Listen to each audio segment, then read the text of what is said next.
How's it going, everyone? We are here to review the divisional round. If you can hear my voice, it is groggy, like a woman who just picked up smoking in her mid 30s, like just got through a pregnancy, a stressful pregnancy, and Jesus.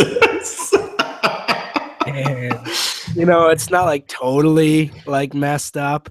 She just like eats cough drops just because like her throat's sore. You know what I mean? Not because she has like the flu, but just because her throat's sore and that's what she needs to do now. But we're gonna get through this, and DKQB should be a fun round, right? I would assume so. Hopefully better than last week. I mean, Oof, last week. basically, if you didn't play Rodgers, like you just It were was, stuck with about 16 to 18 points, and that was about it. if you didn't play Rodgers and Cobb, you lost, Well, you basically. you could have somehow faded Cobb in one, but Well, I mean, one in cash, maybe. I don't know. What is playoff cash anyway? I don't think that's a real thing. I can't imagine. That's got to be the worst sweats. Like cash, 4 game cash slates in football is just like, oh, if any player I don't own has a big touchdown, I'm not going to cash. Great. This is going to be awesome. Oh my God, what do you mean 60% of the field's Yeah. on Doug Baldwin this week? I thought that was the sharp play. Oh, Thomas Rawls, I don't have any of him. It's just got to be just fumes coming out of you. But thank God we Um, don't put ourselves through that. yeah, I wouldn't play cash this week, fellas and ladies. Aaron Rodgers, top tier quarterback, facing a rather mediocre Cowboys secondary. The question will be, can Dak Prescott and Ezekiel Elliott control the pace of this game? I say no. I think this is going to be a back and forth game. Rodgers going to be pushing the pace whenever they have the ball. This is not the same Aaron Rodgers that we saw early in this year against this team. Rookie quarterback he's going against.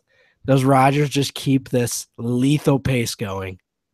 Yeah, I mean, I don't really see a way that he doesn't. Even in a loss, like I'm just looking 3 straight games with 4 touchdowns and 300 plus yards in each of those games. So I mean, he's just been unbelievable. As you said, I mean, Dallas a mediocre pass defense, 18th for Football Outsiders, 10.8% DVOA. You just look, I mean, there's no real run game. There's the occasional Michael or Montgomery handoff, but it is all Rodgers through the air. Jordy Nelson, his status up in the air for this week, but I can't imagine that he plays. I'm still not particularly worried. If he's out, I still think it shifts a lot of ownership to Devontae Adams, Randall Cobb, obviously, and Jared Cook, who are all three great, pairing partners. So, and none are really relatively that expensive. I mean, outside of Adams. So, overall, I'm with you. I like this game for correlation, and we'll talk about Dak in a little bit, but I think it could be a lot of back and forth between the passing games. Yeah, and not to say I don't like Dallas. I think the Packers have a shot, but obviously Dallas is the favorite here. And you talk about Dak. I mean, why not just get into it now? Obviously, at a much cheaper price, 6K, against this Packers secondary, who's been a lot better of late, but a lot better probably because of game flow. And because the Packers have been giving them the huge leads. If Dallas gets out to a lead early on, that could get ugly. If Des Bryant is on his game, I think that certainly gives Dak some upside now. I like him. I mean, 6K, and we look at this team total, second to New England, so it's pretty close. In this Green Bay secondary, stumped Eli Manning last time out. OBJ didn't get anything going in both the games that he played against him. And this is obviously a much different offense. I think the much more balanced attack obviously suits Prescott well. The offensive line is much better.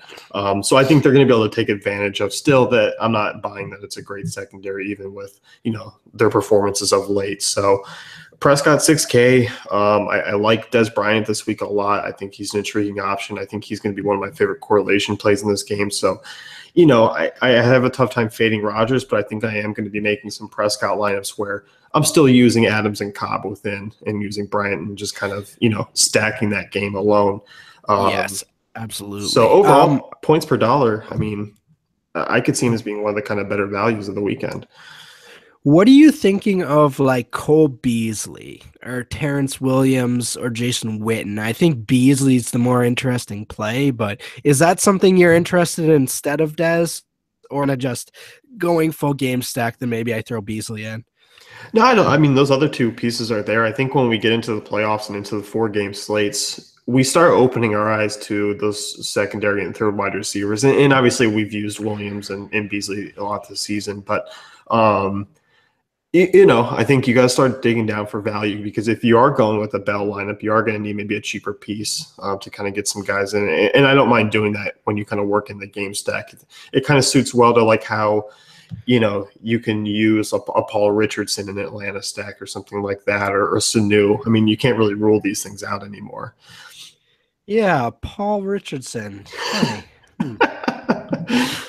what an interesting guy. He is so skinny. It's amazing how skinny he is, but weirdly effective. So two guys that are in pretty similar situations, I'd say. Matt Ryan and Tom Brady. Really weird, like game flow type situations for these two. Like I could see both of their teams blowing them out. I don't know if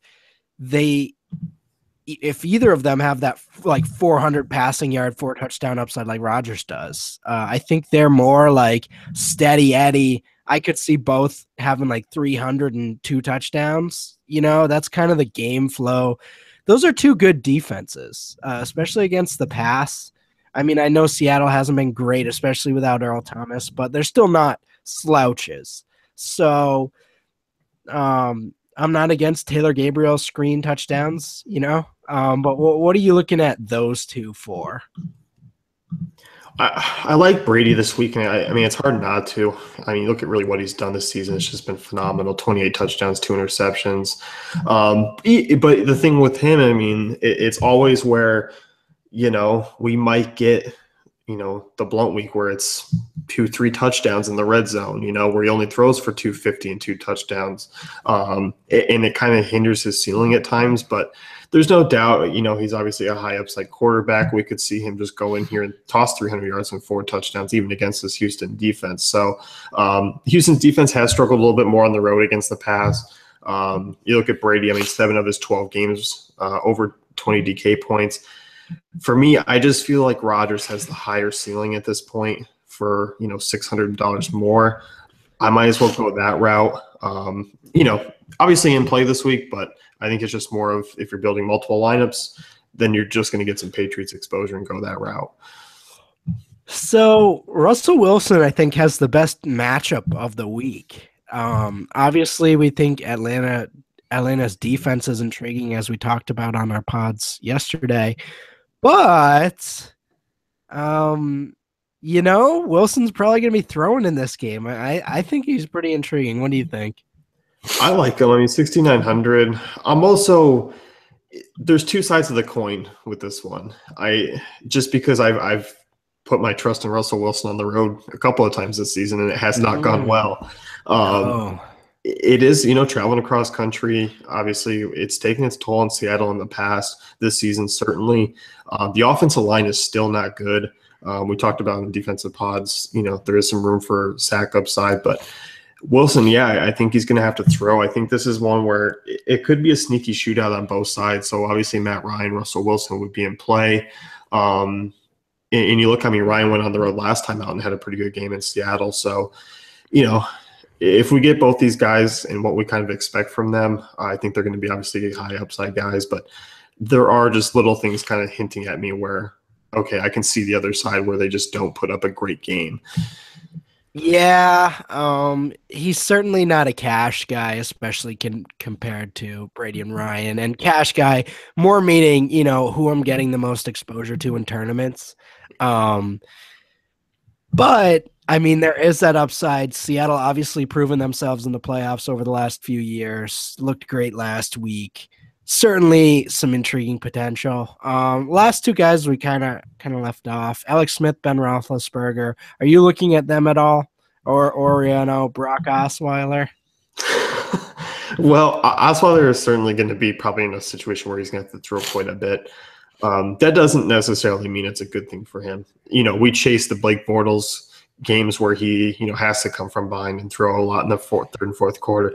Osweiler, we don't, because it's still not good. It's still not fun to watch. It doesn't amount to many fantasy points. So you look at last week, take away that rushing touchdown, he had 12.2. So I don't think you can bank on that again. I'm not in on him.